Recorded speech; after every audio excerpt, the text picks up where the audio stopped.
মা বাপ করে কত কামলা দিস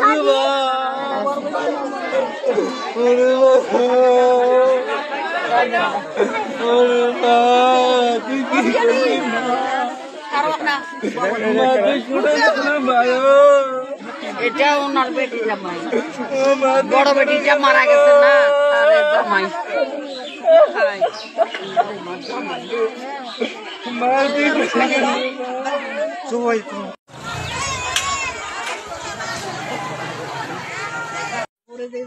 মানে আইন থেকে কঠোর, যেটাকে আর কি যার শেষ নেই, এরকম একটা শাস্তি চাই।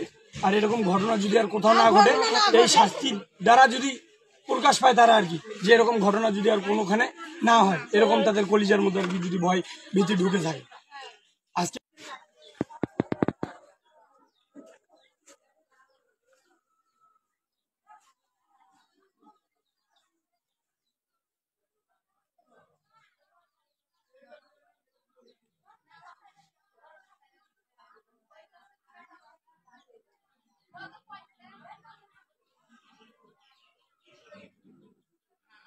আমরা খবরে বহু জায়গা খোঁজখবর করছি, খুঁজে নাই পাই।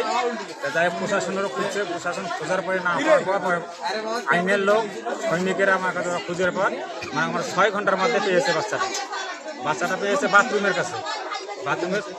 বাথরুমের পরে বাথরুমের ওখানে মানে 42-43 দিন ছিল।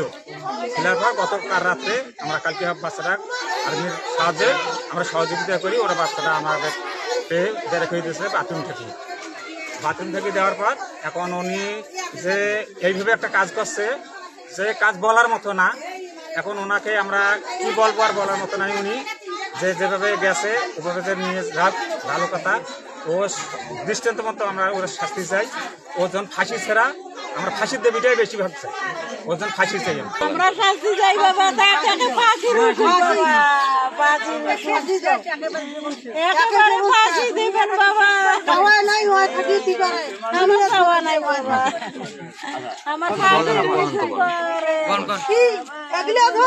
আসামি দুনিয়াত না থাকে, দুনিয়াত ওগুলো দেখার মতন মুখ নাই।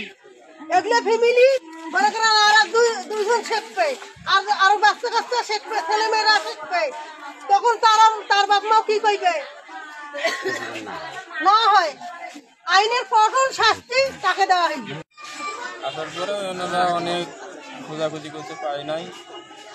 এদিক মনে করেন 2-3টার মধ্যে মনে হয় সিডি দেওয়া হচ্ছে, টাকা পয়সাও চাওয়া হয়েছে, কিন্তু তারা টাকা নিয়ে গেতে পারে, তারা বাচ্চাটাকে দেওয়ানি বা দেখাও হয়নি, তারা ঘুরে আসছে।